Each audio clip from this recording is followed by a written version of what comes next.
Hello, hello. My name is Kim Addis, and I'm the president and founder of Frame of Mind Coaching. And you have just joined the Frame of Mind Coaching podcast, where we invite leaders from all over the world to join us to get coached live and in person right on the podcast. Today, I'm actually really very excited about our guest because he's a return guest. He was on the old version of the Frame of Mind Coaching podcast when we were bringing on experts to share their experience, their knowledge, and their journey. My guest today is Jim Estill. He is the CEO, president, founder of Danby Appliances. Jim, welcome. Well, thanks for having me. I'm super excited because today we're reversing the roles.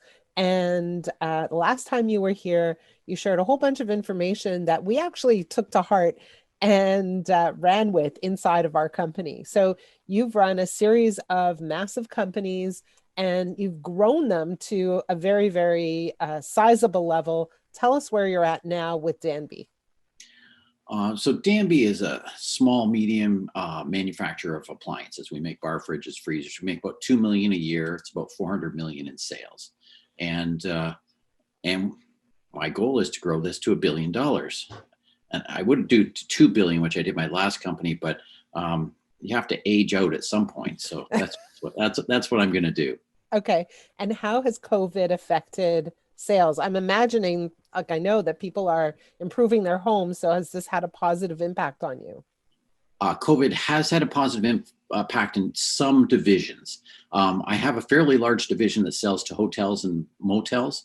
And of course, that part of the business is off.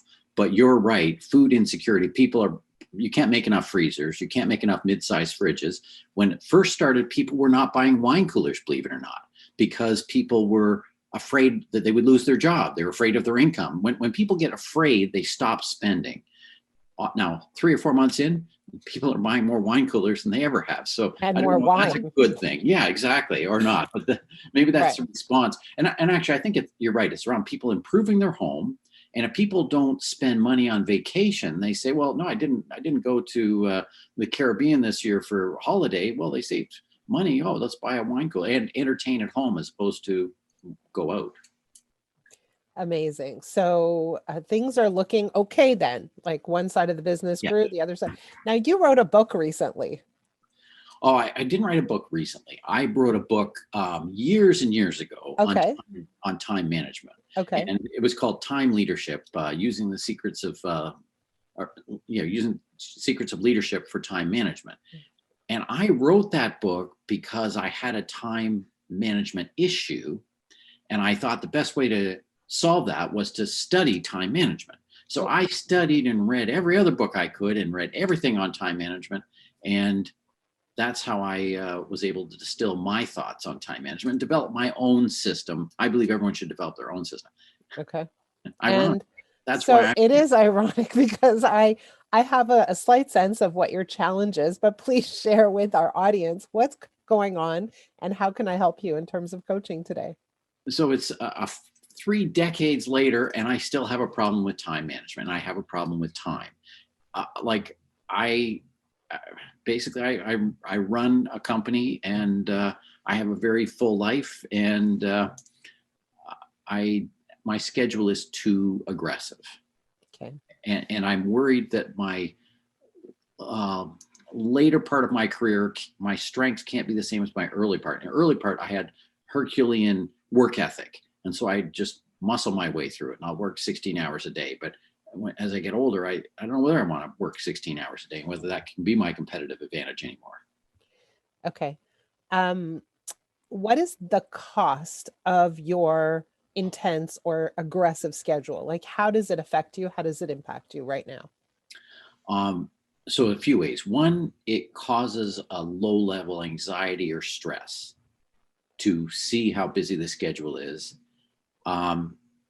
Second is it makes me feel that I'm not doing as good a job because I'd like to spend more time doing what? Doing things. So I think I could do a better job. And I guess the other thing, it's the old time management thing, is I feel I'm not spending as much time on the important issues. And important issues, do you mean like personal things or important business issues? Mostly important business issues, but yes, personal as well, because I have a lot of noise. Like we are on this call, and I will log off of this call, and I'll have 20 emails. Like that's a simple example. Of those 20 emails, are any of those on the important? Probably not. Maybe one of them is. But if I ignore them, then what happens? 2 hours later. So are you ready? Yes, I'm ready. Okay. So, and wait, before I even go there, is there a cost on a family level, on a personal level, health level, anything like that? I understand low level anxiety and stress, but does it affect your family life?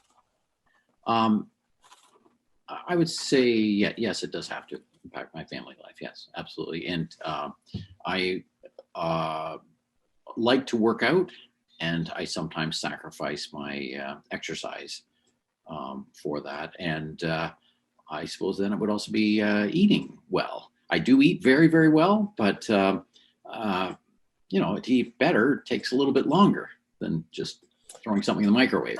Got it. Okay. So I want to share with you that what you just described, I coined a term called slippage. And what is slippage? It's when leaders who are super busy, super focused, trying to reach their goals, let important things slip through the cracks. Hence the term slippage.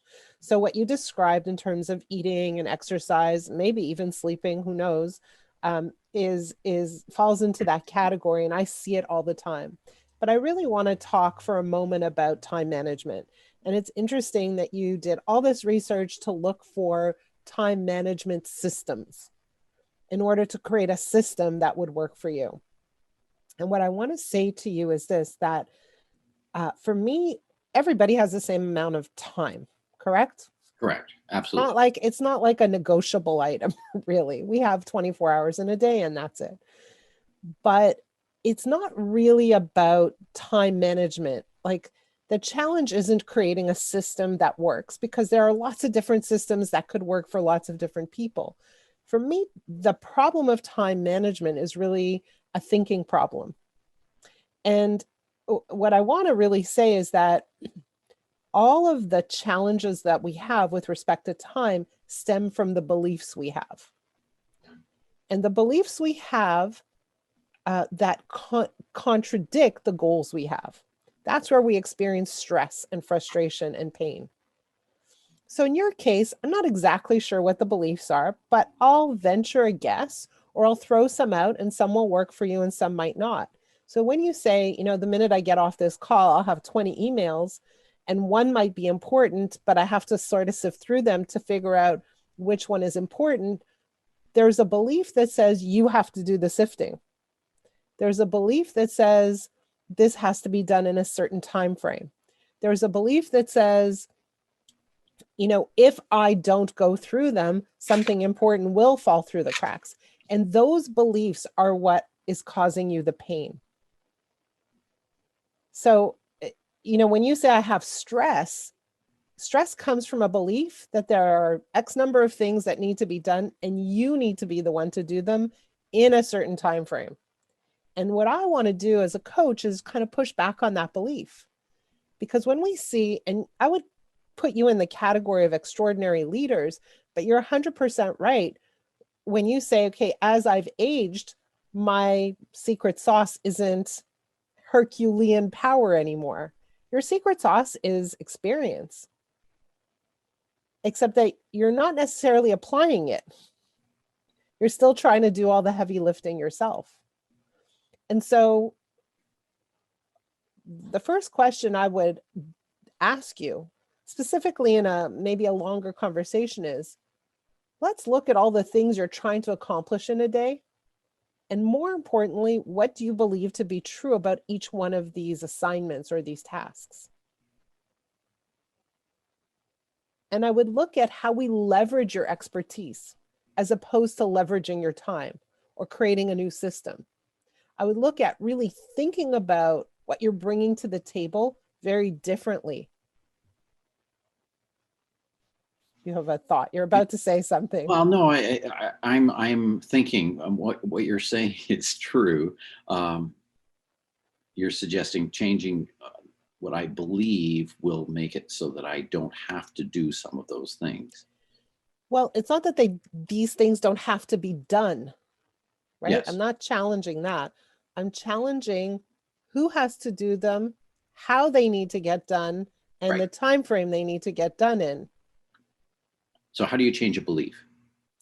Well, a lot of times we have beliefs that contradict our goals. So Okay. for example, and I'll give the example of a startup entrepreneur who says, I need these things to be done in a certain time frame, and I'll just do them, because if I do them, I'll do them better and faster. But that entrepreneur can't grow if he or she is always doing all the things. I agree with that one completely. One of the ways I scale my businesses is always to figure out what I can give up. So Perfect. I master of that. I study. Like when I was doing 100 million, I said, what am I going to be doing when I do 200 million? I said, well, it's not what you do, it's what you don't do. Perfect. So I know my problem is I know the theory, Kim. I know the theory, but I think I still am held back some by some of my, obviously by my beliefs, if that makes sense. Like one of my problems, I say yes too often. Why do I say yes? Because I believe in being polite. And I think it's rude to not try to help someone when they ask, if you know what I mean. Right. So that's perfect. That's a great example. And we are all, each one of us, every individual is hardwired with beliefs. And it's impossible to change them unless we surface them, we bring them up into the open, shed light on them and say, does this belief serve me in all circumstances? So it may be polite to say, you know what, I'd like to help you and here's the right person. Yeah. It may be, right? So there may be ways to maintain that value of being polite and helpful, but not sacrificing yourself in the process, right? Which is what you do and are doing on a regular basis. So what my job is to identify those beliefs where you keep getting yourself trapped in this conflict between productivity and values, because those things together aren't getting you to where you want to go. Those beliefs are slowing you down. So what we do is how do you change your beliefs? By trading them up just a little bit. So if your belief is, I still want to be polite, okay, I'll buy that. I'm in favor of that. I endorse that. How do we be polite in a more, in a way where we're not taking up our time to do that? Is there a way to do that? So now we're looking at solutions as opposed to just doing the same old thing over and over again, which is saying yes. That makes sense. And chances are you have a whole bunch of other beliefs. Oh, of course, I have an absolute ton of beliefs. That's yes. I get that. I get that. But I need to do some thought about how to change some of the beliefs, as you point out, the beliefs that are taking me the time. And so I will say this, one of the things we do when we coach leaders is we get them to journal in an online journal. Okay. And so I'll give you a journaling assignment, and I'll even offer myself to read and respond to your journal. So the journal assignment will be, what do I believe about all the things that I need to get done? And you might even start by saying, like, I'm going to look at my schedule for the week, that daunting schedule, and say, here are the things that I need to get done. Then what do I believe to be true about this list? And once you write your beliefs, I can help you push back on them. I can help you look at each one of them and say, is that actually true? Is it true that I have to do this? Is it true that I have to do this now? Is it true that I'm the only one that can do this? Okay. So what do I believe about this task? What do I believe to be true about this task? That's the assignment. Yes. And what do I believe to be true about my role, my schedule, my job? You know, those are bigger questions, but they fall into the same category. Okay. You know, my function, my contribution here. And so I would ask a whole bunch of different, what do you believe to be true about, fill in the blank questions. Okay. And how long do you normally expect this to be? Is this in terms of a journal? Yes. Is this page? Is this 3 pages? Is this 500 words? It's none of the above. Sit down and just spill it and see what happens. It could take you 10 minutes. It could take you an hour. And it will probably be the most valuable task you do this week. Maybe even this month. So you're thinking I'll have to fit this into the schedule. Okay. I'll... You can speak it. Okay. While you're in the bathroom in the morning. All right. Perfect. You're going to be there anyways, right? Yeah. Well, and what in my time management book, I talked about the power of while. What can you do while you're doing something else? See, there you go. You believe in the power of while, right? Yeah. I talk to my kids on the phone while I'm making dinner. There you go. Perfect. Power of while. It's good. I like keeping my hands busy. Perfect. Jim, I hope that gave you some things to think about. I hope that kind of reframed a little bit that time management question. Perfect. So I will email you a journal. Email me a journal. My email address is kim@frameofmindcoaching.com. And then we can maybe do a second session on the podcast or just one-on-one. I'm good to do either one. Okay. Perfect. Okay.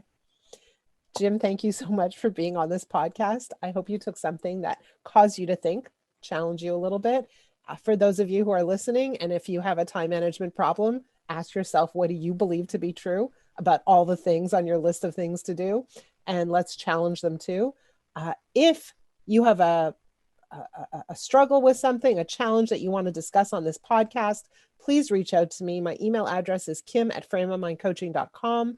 And if you have a challenge that you're not so comfortable sharing on the podcast, please reach out to me anyways. My email address is kim@frameofmindcoaching.com. Jim, thank you so much for being with me today. Love the conversation, and I can't wait for round 2.